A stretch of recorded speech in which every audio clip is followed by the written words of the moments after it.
ಹೊಳೆನರಸೀಪುರದಲ್ಲಿ BJP ರೈತ ಸಂಘ ಮತ್ತು ಕಿಸಾನ್ ಸಂಘಗಳ ನೇತೃತ್ವದಲ್ಲಿ ಮೆಕ್ಕೆಜೋಳ ಬೆಳೆಗಾರರಿಗೆ ಪರಿಹಾರ ನೀಡೋಕೆ ಹಾಗೂ ಖರೀದಿ ಕೇಂದ್ರ ತೆರೆಯೋಕೆ ಒತ್ತಾಯಿಸಿ ಜೋರಾದ ಪ್ರತಿಭಟನೆ ನಡೆಯಿತು. ಬಿಳಿ ತಲೆ ರೋಗ ಮತ್ತು ಅತಿವೃಷ್ಟಿಯಿಂದ ರೈತರಿಗೆ ಉಂಟಾದ ಭಾರಿ ನಷ್ಟಕ್ಕೆ ಸರ್ಕಾರದಿಂದ ಯಾವುದೇ ನೆರವು ಸಿಕ್ಕಿಲ್ಲ ಅಂತ ಪ್ರತಿಭಟನಾಕಾರರು ಆಕ್ರೋಶವನ್ನು ವ್ಯಕ್ತಪಡಿಸಿದರು. ಹಾಗೆ ಪ್ರತಿಭಟನಾಕಾರರು ಎಸ್ಡಿಆರ್ಎಫ್ ಎನ್ಡಿಆರ್ಎಫ್ ನಿಯಮಾನುಸಾರ ಪರಿಹಾರ ನೀಡಬೇಕು, ತಕ್ಷಣ ಖರೀದಿ ಕೇಂದ್ರ ಆರಂಭಿಸಬೇಕು ಅಂತ ಆಗ್ರಹಿಸಿ ಮನವಿ ಪತ್ರವನ್ನು ಉಪತಹಶೀಲ್ದಾರ್ ಲೋಕೇಶ್ ಅವರಿಗೆ ಸಲ್ಲಿಸಿದರು. ತಕ್ಷಣ ಕ್ರಮ ಕೈಗೊಳ್ಳದಿದ್ದರೆ ಆಂದೋಲನ ತೀವ್ರಗೊಳ್ಳಲಿದೆ ಅಂತ ಎಚ್ಚರಿಕೆಯನ್ನು ಕೂಡ ನೀಡಿದರು. ಭಾರತ್ ಮಾತಾ ಕಿ ಜೈ.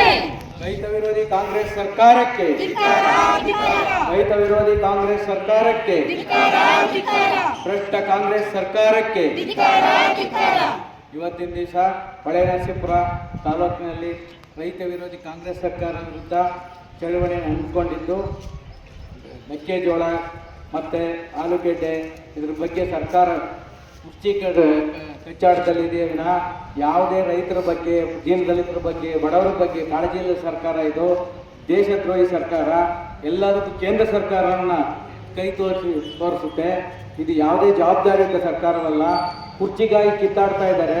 ಸರ್ಕಾರ ಇದೆಯಾ ಇಲ್ವಾ ಎಂಬುದು ಈ ಜನಕ್ಕೆ ತಿಳಿತಾ ಇಲ್ಲ. ದಯವಿಟ್ಟು ಈ ಕುರ್ಚಿ ಕಿತ್ತಾಟ ಬಿಟ್ಟು ಜನಗಳ, ಬಡವರ, ದೀನದಲಿತರ ಪರವಾಗಿ ಕೆಲಸ ಮಾಡಬೇಕು ಅಂತ ಆಗ್ರಹ ಮಾಡ್ತೀವಿ. ಬೋಲೋ ಭಾರತ್ ಮಾತಾ ಕಿ.